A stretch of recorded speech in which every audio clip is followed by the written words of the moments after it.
Welcome to Audio Club, a new music technology podcast from Yorkshire Sound Women Network. I'm Caro C, and each month I'm going to be talking to some amazing women and gender minority audio professionals who will be telling us about their work and also sharing some creative inspiration, career advice, gear tips, and much more. In this episode, we're grabbing a handful of patch leads and plugging into the world of modular synthesizers. For some fans of pre-built synths, modular can seem like just a learning curve too far. But once you get to grips with them, they can be absorbing, some might say addictive, liberating and endlessly adaptable. I'm joined this time by Dr. Eddie Dobson and Zoë Blade, both of whom have found that modular setups more than reward the effort needed to understand them. The co-founder of Yorkshire Sound Women Network, Liz is a Huddersfield-based music technology educator and sound designer, whose current projects include using a violin in conjunction with a modular synth. More on that later. And Zoë is a Stoke-on-Trent-based musician and programmer who not only uses modular synths extensively in her own music, but who, along with her partner Nina Richards, designed and launched a step sequencer module called Stepper Acid. So join us now as we patch our signal path straight into Audio Club. Let's start with, what are modular synths and how are they different from the keyboards that we're more familiar with and the synthesizer sort of units that we might be more familiar with seeing? Zoë, could you start us on what are modular synths? Yeah, sure. Really, the first synthesizers were originally modular. Back in the day when you used to phone someone way before our time, the operator would patch you through to the other person. And a modular synthesizer works in very much the same way. Like the cable girls there, will just kind of plug in a cable to one person, then plug in the other end to another person, and then they can talk to each other. That's the same way the different parts of a modular synthesizer work. So you have to physically connect each part of it. You want to connect to another part, you would actually see the connection instead of it being kind of abstracted away from you. Wow, I love that. Yeah, definitely. It's like connecting different parts.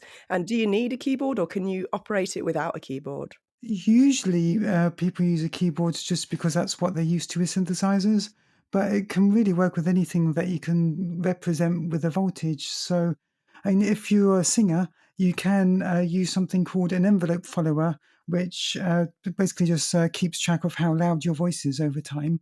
And you can use a pitch detector to detect what your pitch is at any given time. And with that combination, you can actually get the synthesizer to kind of emulate your singing, which Alison Goldfrapp did in an early recording to very good effect.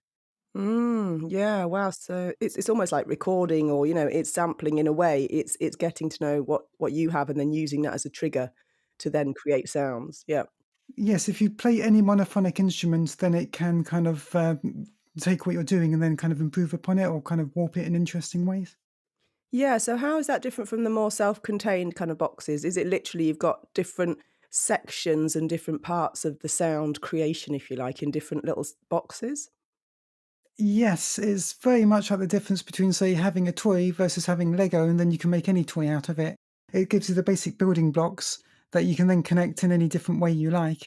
And if you're good at lateral thinking, then it's really the kind of system for you, because you'll think, actually, if only I could swap these around and connect this to that instead of what it happens to be connected to that someone else decided. And you can have the freedom to do that. So with the modular system, it's entirely up to you what to connect to whatever else in what order, and that can drastically change the sound. Yeah, wow. If there's more pre-built synths that are available hmm and they're sort of getting more popular now, how do you go about sort of getting to know them? Is it okay just to step straight into modular synthesis, or would you recommend getting to know other kinds of synths, maybe software synths or more contained ones first? Well, first of all, I mean, modular is kind of as opposed to hardwired. It's just whether you can kind of see the signal path or not. And even if it's in software, that's still a totally valid modular system, just as much as the hardware ones. I would recommend using, say, cheaper or ideally free software first, just to see if it's for you or not. It may not necessarily sound quite as interesting or be quite as useful, but given that these things can cost a bit, you definitely want to try before you buy. So anything you can do to work out whether it's for you or not before you spend money, that's a good idea. Yeah, yeah. And Liz, you also love your modular synths. And do you have any idea why they might be getting more popular again? Because obviously they were there at the beginning, they've developed, and now they've kind of become more popular again, haven't they? Yeah, I think Zoe's explained that so beautifully. They're becoming cheaper. You can get like the Korg little bit synthesizer, so you can have an oscillator and you can literally plug it into another oscillator and do FM synthesis straight off the bat.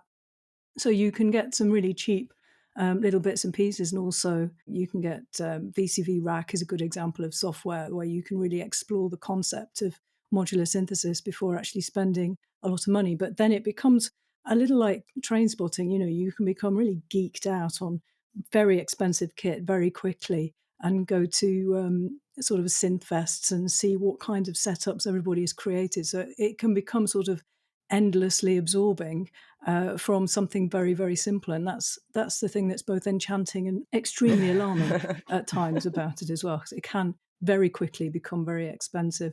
But the thing that I particularly love about the modular is that you can get back to basics, and through working with this lateral way of thinking, you can, like Zoe said, connect anything with anything and really learn about the fundamentals, especially if you're not working with any kind of input or keyboard. You're working with a signal path, and then you need to learn how to patch that. And you can get somewhere very, very quickly. It's super tangible. Yeah, and it sounds like you can have almost a kind of freedom to develop your own sound. Do you find that it sort of gives you that power in a way to really go down the rabbit hole of all the sounds and the kind of characters of sounds that you like? For me, yes, you can disappear into a rabbit hole and enter a kind of state of, if you like, flow where you're really absorbed by the process and the sound. But you could approach it with this idea of a particular sound that you want to get out of it as well. But that state of being in play with the synthesizer is an end point in itself, I think, for me and certain others as well. Yeah. Zoe, do you want to add anything to that? Yeah, I mean, that's all very much correct. I mean, for me, it really gave me a distinct voice using the synthesizer, but I'm not sure how much of that was just not knowing entirely what I was doing and accidentally doing things wrong a little bit. And all those little things add up, like just accidentally distorting things on pretty much every step of the way. It really kind of gives it a very interesting character. Even when you make mistakes, they can actually sound quite good. Yeah. Mm-hmm. Yeah. Reminds me of when I started out on a sort of, it was a standard sort of analog digital synthesizer. And especially if you're on your own, no one's telling you how it should sound. Mm, Then in a way you can just decide for yourself, can't you? And as you say, those mm, little changes or those little choices or accidents do add up to create the real character for your sound. mhm. Yes, absolutely. And unlike when you're working in a studio where you've got a live feed and speakers and an audio input where you can get a horrible feedback loop and frighten yourself, there's really not much that you can do that's going to be problematic if you're playing with a modular synth, unless you're actually building it and you plug things in upside down, which I've also done, um, and burnt out an oscillator. But if you're just using it, there's really nothing you can do wrong. Yeah. Wow. Cool. Can we name some sort of favourite women non-binary artists who use modular synths and how we think that kind of characterises their music? So an obvious one for me is Suzanne Ciani, I'm aware of, and Aurelia Smith. But do we know of any others that are doing stuff that we think it would be interesting for people to check out? There's Modular Princess as well, isn't there? I know that Zoe will have quite a few, but I was lucky enough to go to the Funk House in Berlin at Loop a few years back and see Caterina Barbieri play Patterns of Consciousness. And what was super enchanting was being in that space and really appreciating that the performance wasn't really just about the organisation of notes, but the timbre and the interaction of that timbre with the space. So, so beautiful, really enchanting music. Yeah, Suzanne Ciani talks about it being an organic relationship between her and her booklearn and other units that she used. And there's something more about being in it, isn't there, in a sense? Zoe? I hope I don't mispronounce anyone. Um, like Laurie Spiegel, I wanted to kind of mention because not only way back did she use a modular synthesizer, but she also got into writing her own software too to play it with. And I think it's really this kind of mindset, just kind of going, possibly a level deeper than what you strictly have to kind of play with the form. So she's kind of having control over the sounds of the notes and also over the notation itself in a way that she was exploring different ways of doing it that you kind of couldn't do before, which I thought was really quite inspiring. And the other one I wanted to mention, I know everyone says Delia Derbyshire, but I thought I'd mention Daphne Oram. Whereas Delia Derbyshire worked in the radiophonic workshop, Daphne Oram set up the radiophonic workshop, and she literally wrote the book on synthesis. Is that an individual note? That's the one, yes. Yeah, that's wonderful. I find the way she explains capacitors and transistors, and she explains it all in the form of cookery and sexual attraction, and then you go, yes, I get it. She breaks it down in such a sort of, accessible, but also really poetic way as well, doesn't she? Yeah, and I guess her Oramix machine was a kind of synth, was it not? Very much so, yes. Can you tell us more about that?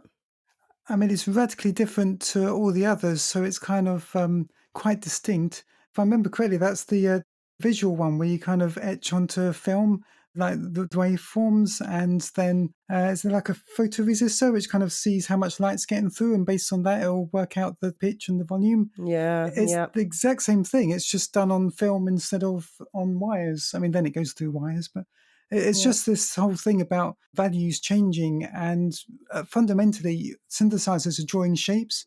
It's just with her machine, you actually get to see the shapes physically, which is a nice change.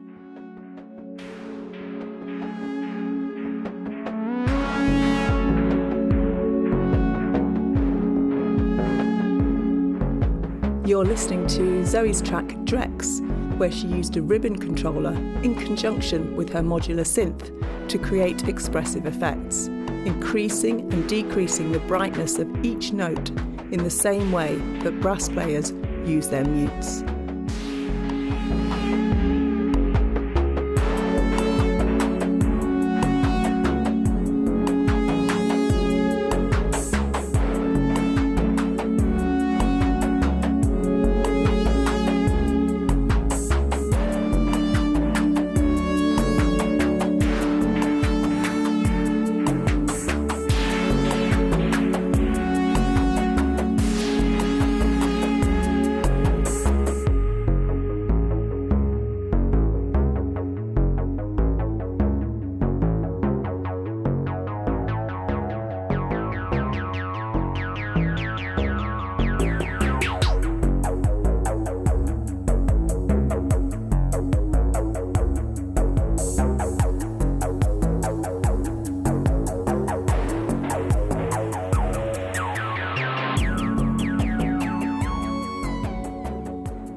So Zoë, tell us about how you first got into modular synths, and then how you and Nina have started to design and build your own modules. Well, I wanted to use modular synthesizers for a while, but up until I think the mid-90s when Dope first started making Eurorack synthesizers. They used to be very, very big and very, very expensive, and he started to make them smaller and a bit more affordable. Not exactly cheap, but a bit more affordable. And that's when I could just have like a little row or two of modular synthesizer.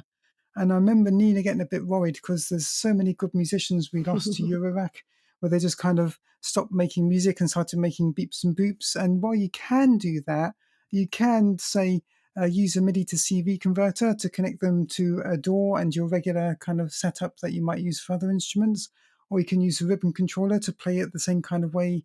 Not quite how you would play a violin, but that kind of having that level of expressivity. And you can really get quite a lot of expression out of a synthesizer. It's just a lot of people into modulars happen not to, but they can do that.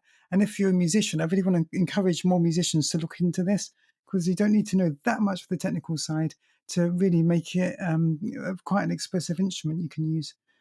As far as Nina and I making Stepper Acid goes, that was mostly Nina. She was getting into electronics at the time. And so as she wanted to build things with electronics and I was starting to use the synthesizer, I started to ask her, hey, could you maybe make a module for me that would do this? And we kind of, collaborated on that one. We were wondering how long it could possibly take, and ended up being like a year or so. I think one thing I find interesting is a lot of people are building them themselves as well, aren't they? I mean, obviously you're having to get the parts from China, but do a lot of people actually build the machines themselves? Those that sell them, if you like. In terms of putting together different modules from all over the place, there's lots of people doing that. In terms of the people actually making the modules, there's a real cottage industry where there'll be someone who says, like, I don't know how to make a sequencer or anything, but I can make just a filter and I can do that. And even if they don't know how to do anything else, that one little device is still useful because it can work alongside other people's devices. So the whole becomes greater than the sum of its parts. If you can make a part of a synthesizer, that's still useful. People can still put that in the context of a complete machine. Amazing. I love the story of your oven that you have in your garage. Oh, yes. Does it make the circuits? Is that right? Yes, there's a repurposed Argos toaster oven that Nina's using as a reflow kind of machine, which works surprisingly well. Brilliant. Brilliant. And Liz, you've built your own modular from parts, including Nina and Zoe's stepper acid sequencer. Can you tell us how this came about and what did you need to know beforehand? Yeah, I became interested in synthesis, years ago, but the modular through Nina and Zoe delivering a workshop, actually, where they were working with girls on soldering a PCB sound synthesizer. And watching this workshop, I realised that it's possible to purchase kits and quite quickly learn how to follow instructions and solder components together without knowing anything at all about electronics. And I've tried, believe me, but I just don't get electronics at all. But I do feel like I have the patience to solder PCBs, printed circuit boards together and follow instructions. And that opened up the possibility of starting to build a modular. Also, to create something that I could take with me into schools and work with young people. So I've run that workshop myself, and through doing that, developed my own understanding quite a lot more. But I really wanted to see if I could put together a modular, and I'd got some savings, and I got some modules that I soldered, but most of the modules, because it's quite time consuming, most of the modules came already put together. But I had an idea for a composition, a sort of project where I wanted to control the modular with my violin. So the idea of the composition incorporated the decisions to buy certain modules. So I've got lots of oscillators on there. I should have got more filters, but actually quite basic modular components, no super whizzy computers apart from the stepper acid, which is Nina and Zoe's sequencer, which is wonderful. But the module really is part of that composition trajectory, and my aim to take it into schools and help children to understand the differences and similarities between software and hardware synthesis, and also to be able to bring it to life. So using a modular put into Ableton and Isotope, you can actually see the sound in beautiful colours and really join the dots for all kinds of different learners. Yeah, and in a way, visualise it more. Yeah, you can see the hotspots, you can see what an arpeggiated sound looks like, you can see, importantly, differences between wave shapes. It's no longer abstract. Lovely. That's one of the main things I'm trying to get across to people is as complex as this stuff looks, it's a bunch of simple shapes being combined in different ways. Exactly that. It's extremely accessible, I think. Yeah, like a studio can feel like that when you first walk into a recording studio. It can feel intimidating to look at a big mixing desk and you realise it's just the same thing repeated a lot of times. Mm-hmm. So I guess, again, if you can break it down to that modular level and make it more understandable for yourself, then then the world is your Lego oyster, I guess. Well, you can get one module at a time and learn one module at a time and don't get any more until you've learned it. That's the theory. Yeah. And do you plan to add to your setup, your modular setup, Liz? It's been the same for a long time, and I seem to be able to have infinite hours of joy out of this simple setup because of the way you can configure it. You know, it is tempting to look at other modules, but I've got a fairly clear creative objective for it, and I'm planning to explore this composition further with violinist Irine Røsnes, who works with musicians who work with electronics, but not usually with modular. So we're exploring this composition where the violin is sending control voltage to the oscillators and, inviting the synthesizer to sing in a sort of duet with the violin. Wow, cool. And Zoe, can you tell us a bit about your modular setup, how it started and how it's grown? Yeah, it has grown a little bit over the years, I'll be honest. I mean, it started as about 2 rows of Doepfer A100, which at the time was, the main, I think still is fairly one of the more predominant Eurorack companies. Pretty much started the whole Eurorack thing about shrinking it into a manageable size. They kind of ballooned a bit from there, especially as there's a company that's not necessarily the most ethical company, but they do make cheap modules. There's this, I won't name them, but I've been getting a few of those as well. And it's very hard to refuse clones of kind of iconic synths throughout the ages that are quite affordable. So I kind of couldn't resist getting a few of those. Really, though, back what I first had originally was enough to make like a pretty decent album with. So you can stick with, say, but say about 2 rows worth is more than enough to make whole albums with. And thinking about how someone might want to integrate modular units within their existing music making, can you connect a keyboard to one and play it, or do you have to use a sequencer? How can it interact with other instruments or your studio kit? You can use a keyboard. A keyboard can output MIDI, and you can get a MIDI to CV converter. And CV is what all of the older synthesizers use. That will work with pretty much any synthesizer from the 60s through to the current modular synthesizers. So pretty much anything will work with either MIDI or CV, and you can convert between them. So it's pretty standardized. I have on my modular, I've got an Expert Sleepers ES8, which effectively is connected to my computer. It's USB. So you can send CV from your computer, from your DAW, and you can send the signal through back to the computer as well. So you can record the output of the modular. So you can integrate it into Ableton, for example, using auxiliary inputs. Yes, that bypasses MIDI altogether. Yeah. Exactly, yeah. And I've heard the word Eurorack. Are they one of the main makers of modular synths? It's more of a standard than a maker. Back in the 90s, there were 3 companies. There was Doepfer in Germany, and in Britain, there was Analog Systems and Analog Solutions. And I've never quite managed to work out exactly who was first. I think it was Doepfer, but I'm not sure. But they all started using this kind of standard between them of making everything a particular height for all the modules. There's a certain kind of standard for the widths. The widths can change a bit, but only within certain parameters. And so if you get a Eurorack case, you can put any Eurorack modules in that case, and it's always using the same power at the back to go into the modules to make them function.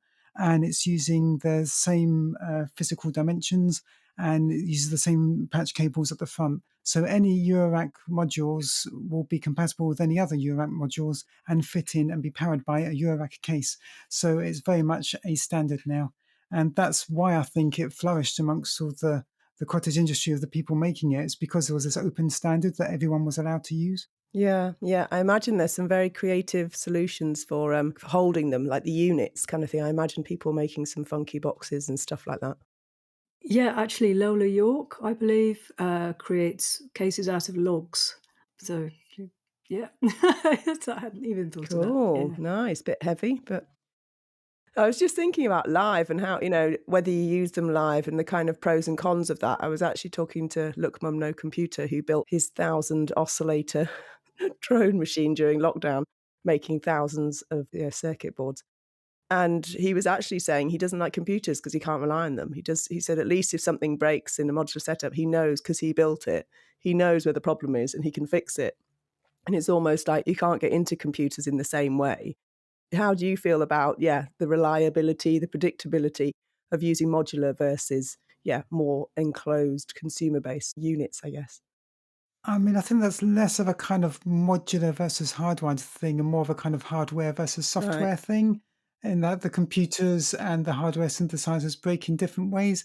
I kind of wish you asked me this last week before I had a sampler break on me in a very bad way. In terms of live usage, the modular synthesizer, we kind of use almost like a TB303 to make a very, very specific kind of sound, where it's making these kind of acid lines, like in acid house music back in the 80s and 90s. Anything else? I mean, I've heard people making drones and things with it, But anyone making kind of really melodic music with it, in my experience, that's been kind of multi-tracking it in a studio rather than playing it live. And I think you can play it live in a good way, but probably usually more the way Liz does, where you're connecting it to another instrument, something like a violin, or singing into it, or having a ribbon controller, something we can get that kind of expressive sound out of it. Because there's a lot of people live just kind of making drones with it, which is okay, but I mean, it's not quite the same as the kind of sounds that you can make with it when it's in a studio. So it's kind of tricky. It depends on your setup, really. Yeah, I think if I draw a slight comparison between the computer and the synth, as in soft synth and hardware, one of the lovely things with the hardware, of course, is you can use both hands, so you're not dependent on a mouse, and you're also not using presets. So if you're performing live, you have to develop some kind of system so that you understand how to reach the sound that you had planned creatively. I've collaborated with the female laptop orchestra, and whilst the rest of the ensemble can switch everything out really quickly, I'm there really repatching everything and developing some elaborate system for trying to remember what we've just organised and what we've just arranged. So those are sort of problems for live performance, but they're quite interesting problems, I think, to have. Well, that's one of the singular best and worst things about old synthesizers and modular synthesizers is they have no memory. I mean, it's kind of bad in a way because, it doesn't have any presets. You have to make all the sounds from scratch yourself each time. But the flip side of that is, well, because you're having to make your own sounds from scratch each time, you get a lot of practice in and you really start to get this intuitive feel for how the sounds are created from scratch, how you build them up out of nothing, in effect. So it's kind of a double-edged sword in that sense. And I think it's great in the studio because every song I make has completely different sounds to every other song I make. But live, it would take far too long to kind of, make I can't really patch up a kick drum for 5 minutes while someone else is entertaining the audience. That wouldn't work. So for me, that doesn't work so well live. And Zoe, you mentioned the free software versions. How good are they compared to the real analog hardware, get your hands on it things? I mean, probably Liz can speak to this better than me. I'd say that the VCV rack, I had a quick kind of play around with it earlier. It's not quite the same. I'm not entirely clear on how you actually get the notes into it in the first place because it's trying to be this self-contained thing. I think they're going to make it a plug-in soon so it will work indoors like Ableton Live. It's not quite as kind of quirky and interesting as analog hardware, but as it's free, it's very much something I kind of wish I'd had back in the day just, to see whether it's worth taking the plunge or not. Definitely something to practice on, something to learn your way around the system on. Other alternatives are if you wait till, say, Black Friday, it's not free, but there are a few companies that make plugins that emulate particular, say, modular synthesizers, like Arturia have their Moog modular clone. Native Instruments have Reactor, which is this kind of very versatile modern one. But VCV Rack, I think, is like the main free one that has all the different modules in it. Yeah, I'd agree with that. Years ago, I learnt VAS modular, but I don't think that's produced anymore, and it had a particular nice acid sound to it. But it is a lovely way to understand signal path. And VCV Rack on the iPad, My Rack or Me Rack, MI Rack is the equivalent. Reason is popular, and again, Native Instruments Reactor. But there are sort of one-off emulators like the iVCS3 EMS synth. It costs £12, but if you really want to understand how that synth works and then you have a chance to use the real thing, that can save you a bit of time and you can get some pretty nice sounds out of it, but you can't feel the real vibration of the box of the instrument and the real nuance of the sound, and the timbre is, I feel, better with the acoustic synth. I completely forgot about iPads. Yes, there's a nice MS-20 clone by Korg themselves, I believe, and Moog have brought out a little kind of emulation of one of theirs as well. If you're feeling really ambitious, you could look at Audulus 3. I find it a little bit difficult to get into, but if you're feeling confident, then that's a very powerful platform.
That was a work-in-progress recording documenting the collaboration between Liz and violinist Irine Røsnes.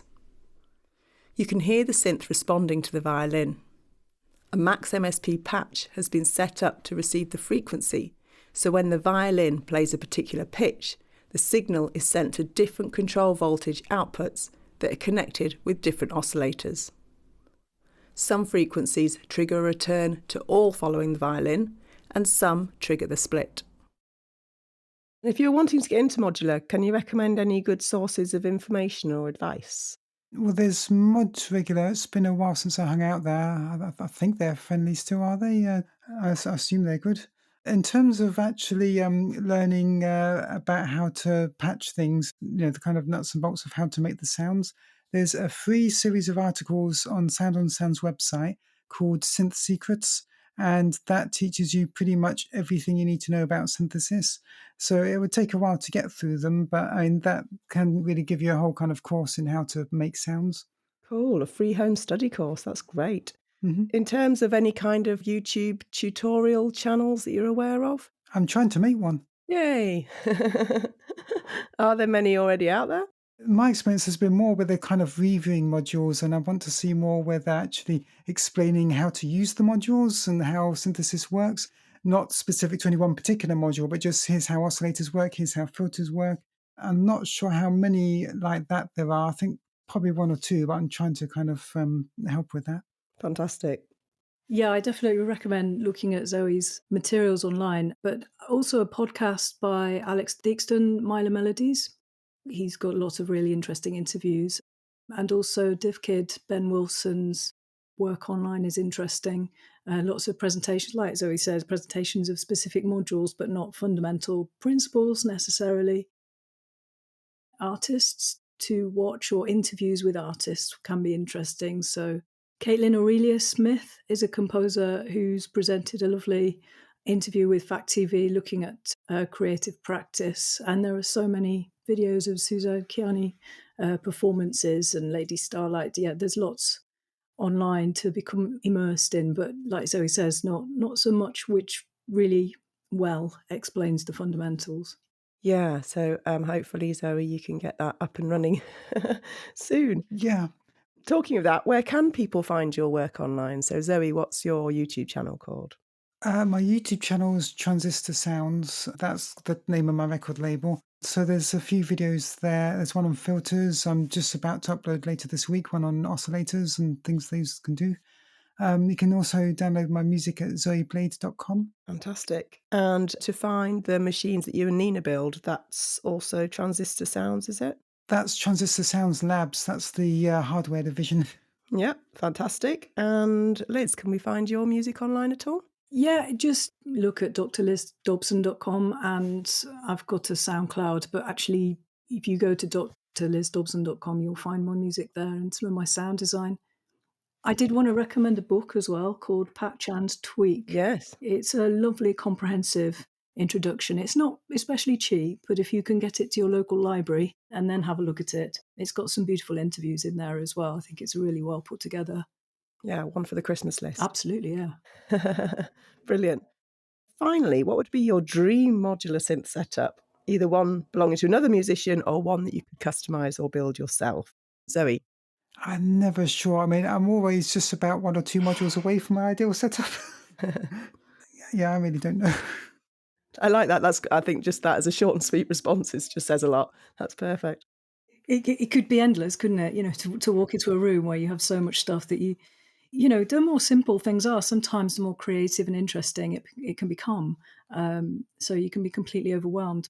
My dream would be to be able to access a synth library where you can borrow something and then take it back again and really play and explore lots of different synths before you build your own system. So it's not so much a dream modular synth, but a dream sort of library. Yeah, a bit like car sharing, or, a library where you can just really get to know them all and then find out what really works for you. Yeah, that's nice. Definitely. Can see that working. And there is that thing of too much it's not all about how much stuff you have, is it either? It's that finding those, maybe the kind of particular makers or the approach or the kind of units that really work for you, because ultimately we are interested in making a particular kind of music, aren't we? Yeah, I think it's about finding that production flow that works and then experimenting with it. I think it's more about the mindset and the lateral thinking. Just, once you realize, like, well, I can write the music, but then I can also have control over what the sounds themselves sound like, making them from scratch, and then realizing, well, if I can connect anything to anything, then you start to think about all these weird and different ways you can achieve certain things that you think, well, I don't have this module, but how can I achieve something like it with the ones I do have? And you just start to think about really creative solutions to problems you might have. Fantastic. Great. Well, that's lovely. Thank you both very much for your time today. And good luck. All the best with your adventures in modular. Thank you very much. Thanks. Thank you. Audio Club is a podcast from Yorkshire Sound Women Network, presented by me, Caro C, and edited by Joe Kennedy. The theme music is by Iwan Obinyan, and it was produced by Abby Bliss. This podcast is supported using public funding by the National Lottery through Arts Council England. To find out more about Yorkshire Sound Women Network, you can visit yorkshiresoundwomen.com. Thank you for listening.